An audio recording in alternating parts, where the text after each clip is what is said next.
À l'occasion de la sortie de mon livre, j'ai été invité par Jérôme de la chaîne YouTube et du podcast Biomécanique. Nous y avons parlé du pouvoir politique, de ses stratégies de domination, de la manipulation de l'opinion et de la mentalité militante. Pour ceux que ça intéresse, n'hésitez pas à aller écouter l'entretien dans son intégralité. C'est sur la chaîne YouTube et le podcast Biomécanique, le lien est dans la description.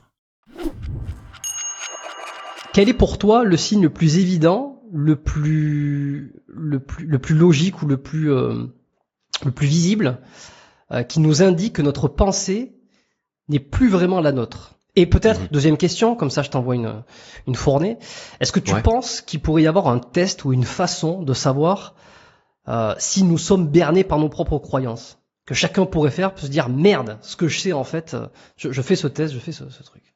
Si tu t'aperçois que ta pensée, elle est récitée quasiment mot pour mot par tout un groupe de gens, il est possible que ce soit parce que c'est toi qui imites ce groupe de gens. Parce qu'il est possible que ce soit une pensée collective. Et donc c'est ce que moi j'appelle un discours, pour différencier de la parole. Un individu incarne une parole, un groupe incarne un discours. Si tu répètes la même chose que d'autres, c'est la preuve que tu ne penses pas totalement par toi-même. Alors je dis pas, tu peux adhérer à ce discours que tu vas répéter avec les autres. Mais il n'empêche que ce discours, il est déjà en train de te formater intellectuellement. Puisque tu t'y associes, puisque tu t'y affilies. Et c'est très difficile, chacun peut en faire l'expérience, de dire quelque chose qui va à l'encontre de cette pensée collective, c'est-à-dire de cette pensée du groupe, quand on fait partie d'un groupe. Il y a eu beaucoup d'études qui ont été faites en psychologie sociale sur le conformisme. Le conformisme, c'est-à-dire notre tendance à faire la même chose que les autres.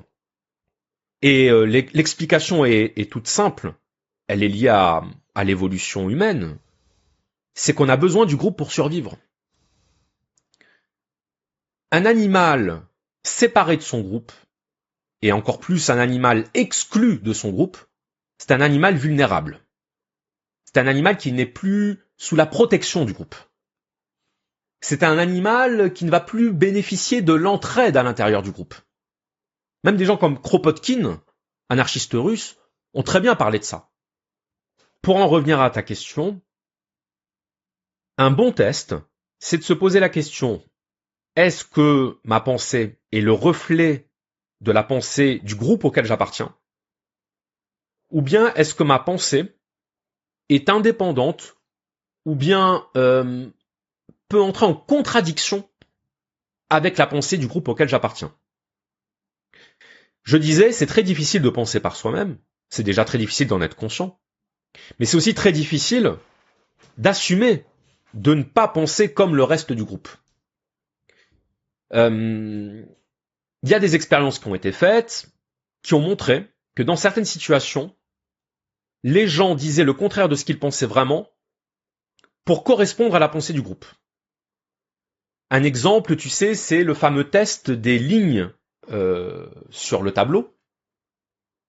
Tu traces des lignes de longueur différentes et tu demandes au groupe de personnes quelle est la ligne la plus longue. Imaginons qu'il y ait 10 personnes dans ton groupe et que les 9 autres personnes que toi répondent toutes la même chose, à savoir la ligne moyenne. Eux, ils te disent non, ça c'est la plus longue. Ça te met le doute. Eh bien, les études ont démontré... Comment? Je dis, ça te met le doute, forcément. Exactement.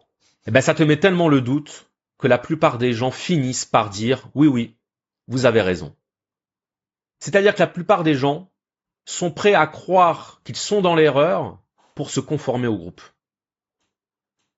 Quand ils disent oui, finalement, vous avez raison, ils sont pas en train de mentir en mode bon allez, je vais dire comme eux parce que voilà, on gagne du temps. Non. Ils sont en train de trouver un chemin rationnel qui explique comment ça se fait que eux ne voient pas que c'est la ligne la plus longue, alors que tout le monde dit que c'est la ligne la plus longue. Donc tu vois que c'est très difficile de dire ouais, moi je m'en fous de l'avis des autres. Je m'en fous de ce que pensent les autres. Je m'en fous du jugement des autres. C'est pas vrai. C'est pas vrai. C'est très difficile d'assumer d'être la voix discordante. Et donc, dans des périodes de difficultés, de crise, où il faut se défendre, ou de crispation, on a tendance à se conformer à la pensée du groupe majoritaire, ou en tout cas du groupe auquel on appartient, pour se sentir protégé par ce groupe. Et par rapport, par exemple, aux opinions politiques, tu sais que, j'imagine que tu n'es pas sans savoir que il y a des gens qui militent politiquement, et quand tu les écoutes, tu as l'impression que c'est un discours appris par cœur. C'est pas que c'est appris par cœur, c'est que c'est un effet de mimétisme. Les gens s'imitent les uns les autres, les militants imitent leurs éléments de langage, et finalement, ils deviennent les caisses de résonance, les haut-parleurs du discours de leur groupe. C'est-à-dire, ils deviennent les représentants de la ligne du groupe. Voilà pourquoi je suis contre le militantisme et contre la politique que je différencie très nettement du politique. C'est parce que ce ne sont que des batailles de groupe. Ce sont des batailles pour la reconnaissance, le pouvoir, l'hégémonie, et le reste n'est que prétexte. Comme disait Ionesco, l'idéologie est un alibi. Le but, c'est le pouvoir. Et ça, c'est ce qu'expliquait parfaitement Simone Veil, la philosophe, dans sa note sur la suppression générale des partis politiques. Elle disait que le but de la politique n'avait jamais été la vérité, mais que ça avait toujours été le pouvoir. C'est ça le but de la politique, c'est le pouvoir. Alors oui, le pouvoir pour changer les choses, le pouvoir pour améliorer la société, le pouvoir pour supprimer les injustices. On a tous des bonnes raisons de défendre notre manière de voir le monde. C'est toujours au nom du bien qu'on veut changer le monde. C'est toujours au nom de la vérité, de la justice. Voilà, chacun a les arguments pour défendre sa vision du monde. Mais sauf que, en cours de route, le pouvoir devient l'objectif. C'est-à-dire que là où au départ, le pouvoir, la conquête du pouvoir n'est qu'un moyen de transformer le monde pour l'améliorer, eh bien, c'est le pouvoir qui devient la finalité. Et le fait de vouloir améliorer le monde, ça devient le prétexte, ça devient le moyen d'obtenir des suffrages, d'obtenir des soutiens, d'obtenir de l'adhésion. Pourquoi autant de gens sont dans le signalement de vertu? C'est-à-dire le signalement de vertu, montrer à quel point on est bon, montrer à quel point on est généreux, altruiste, compatissant. Parce qu'ils espèrent entraîner de l'adhésion à leur cause. Parce qu'ils espèrent être bien vus, parce qu'ils espèrent être bien jugés. Ils utilisent le sort des opprimés, des démunis, des pauvres gens, pour valoriser leur ego, valoriser leur image. Et donc, quand tu es dans le signalement de vertu, dans la vertu ostentatoire, quand tu es dans l'appel à l'indignation, regardez ce qu'ils font, c'est honteux, regardez ce qui se passe, c'est scandaleux, voilà ce qu'il faudrait faire. Tu vois, donc, c'est le militantisme incantatoire. C'est quoi le militantisme incantatoire? C'est le militantisme qui se contente de dire ce qui ne va pas et ce qu'il faudrait faire. Les idées, pour moi, ont une influence sur le monde.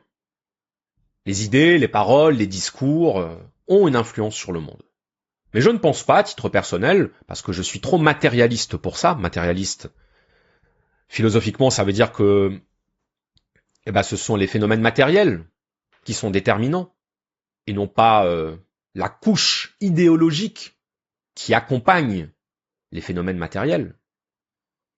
Je suis trop matérialiste pour penser que des simples paroles ou des simples discours peuvent révolutionner le monde, je dirais même contribuer à révolutionner et à changer le monde. Je n'y crois pas. Je crois que les paroles et les discours sont des symptômes. Comme diraient les structuralistes, même si je n'en suis pas un, Ce sont des effets de structure. Une parole est un écho. Une parole, c'est l'écho de l'état du monde. Mais ce n'est pas l'écho qui change le monde. C'est le monde qui crée l'écho. Pas l'inverse. Bon, ça c'est la première chose. Mais on peut ne pas être d'accord avec ça. On peut dire si, Charles, les idées changent le monde. Alors, quand je dis que les idées ne changent pas le monde, attention.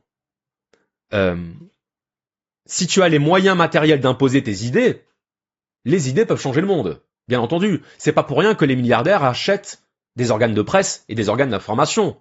C'est parce qu'ils ont bien conscience que dans une certaine mesure, l'information est une force matérielle. Puisque l'information, c'est ce qui fait que tu vas voter pour tel ou tel candidat, donc ça se traduit dans des actes.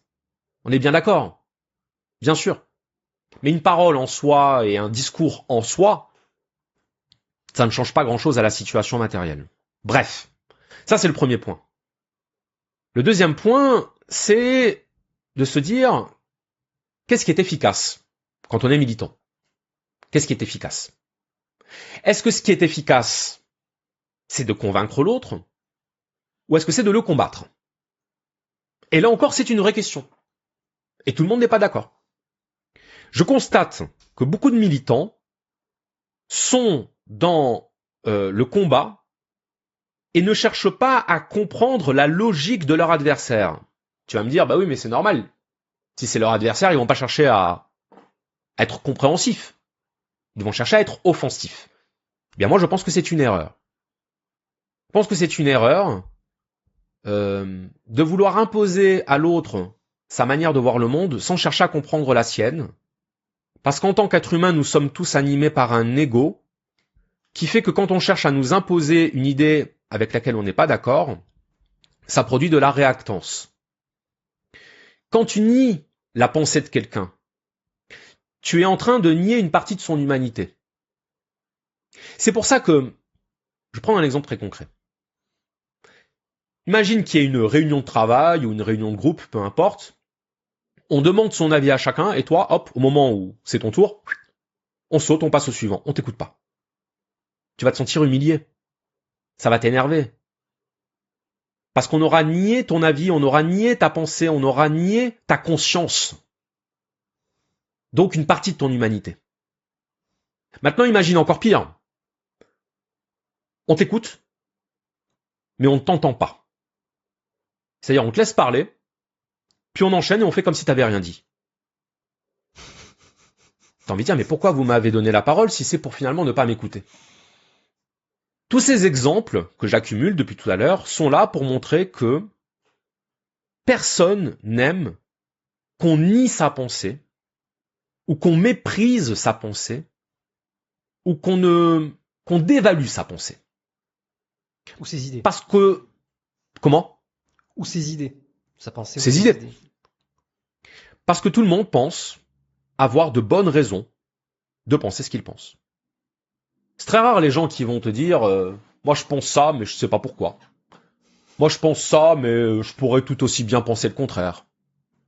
Je dis pas qu'on a tous des convictions, ou plutôt des certitudes. Je fais la différence entre la conviction et la certitude. C'est bien d'avoir des convictions. Il faut avoir des convictions pour survivre. La certitude, c'est différent. Parce que la certitude, c'est ce que tu cherches à imposer aux autres. Alors que la conviction, c'est ce que tu cherches à suivre pour toi-même. Le militant a très souvent plus de certitude que de conviction. Et il veut imposer ses certitudes à l'autre. Et parce qu'il veut imposer ses certitudes à l'autre, il en vient à nier la pensée de l'autre, donc à nier la conscience de l'autre, à mépriser la conscience de l'autre, à ne pas prendre au sérieux ce que lui dit l'autre, et il crée de la réactance. Donc il crée de la conflictualité. On peut considérer que la conflictualité est une stratégie militante. On peut. Mais il ne faut pas s'étonner alors que les gens ne nous rejoignent pas dans notre cause. Il ne faut pas s'étonner alors que les gens nous insultent en retour, que les gens nous méprisent en retour, se moquent de nous en retour, parce qu'on aura tout fait pour que ça arrive. Nier l'autre dans sa conscience dans ses convictions, dans sa sensibilité, c'est le meilleur moyen de s'en faire un adversaire. Et il ne faut pas s'étonner que celui que tu auras créé comme étant ton adversaire se comporte vis-à-vis de toi comme ton adversaire. C'est très important. Maintenant, je finis toutes mes interventions en disant « Ayez conscience que l'autre existe ». L'autre, c'est pas juste un élément de ton décor existentiel. C'est pas juste un personnage en carton-pâte, tu vois, qui est là dans le décor, mais sans influence, sans pensée, sans ressenti. Non. Il existe. Il pense, il ressent, il vibre, il agit. Et s'en faire un adversaire, ça a des conséquences. Le mépriser dans sa pensée, c'est le premier pas pour s'en faire un adversaire. Donc j'estime que militer en étant dans la conflictualité vis-à-vis de ce que pensent les autres et qui ne s'accordent pas à ce qu'on pense nous, c'est pas une bonne stratégie. Plutôt, c'est une bonne stratégie pour créer du conflit stérile. L'autre existe et il pense tantôt comme ci, tantôt comme ça. Tantôt pour telle raison, tantôt pour telle autre raison. Et il faut essayer de comprendre. En tout cas, si vous avez envie de comprendre, essayons de comprendre ensemble. Comment pense l'autre? Pourquoi l'autre pense comme il pense? En quoi il n'a pas totalement tort? En quoi on peut trouver des points d'accord? En quoi on peut lui donner raison quand il a raison sans adhérer à l'entièreté de son discours parce qu'on n'est pas des machines et on n'est pas des rhinocéros? On peut donner raison à quelqu'un sur un point et ne pas lui donner raison sur d'autres. Parce que quand on dit qu'on est d'accord avec quelqu'un, on n'épouse pas la personne dont on dit qu'on est d'accord avec elle. Et on n'épouse pas sa pensée et on n'épouse pas sa conscience. Mais simplement, on essaye de faire rayonner la sienne et d'être dans l'entente. Et entend, ce que je dis quand je dis entente, entendre, c'est comprendre. Et comprendre, c'est se donner la possibilité de vivre avec. Tu sais, quand on dit on se comprend pas, on se comprend plus, on peut plus vivre ensemble. Un défaut de compréhension. Défaut de compréhension parce que souvent défaut d'écoute, défaut de volonté d'entendre. Moi, je ne milite pas pour révolutionner le monde, mais j'essaie de donner des outils comme je peux à mon échelle pour comprendre ce que dit un tel ou ce que pense tel autre dans l'histoire des idées, et c'est mon rôle.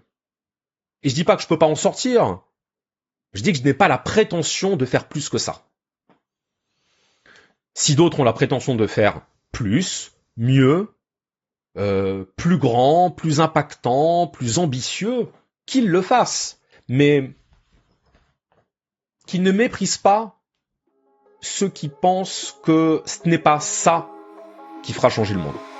Pour écouter cet entretien dans son intégralité, rendez-vous sur la chaîne YouTube et sur le podcast Biomécanique, le lien est dans la description.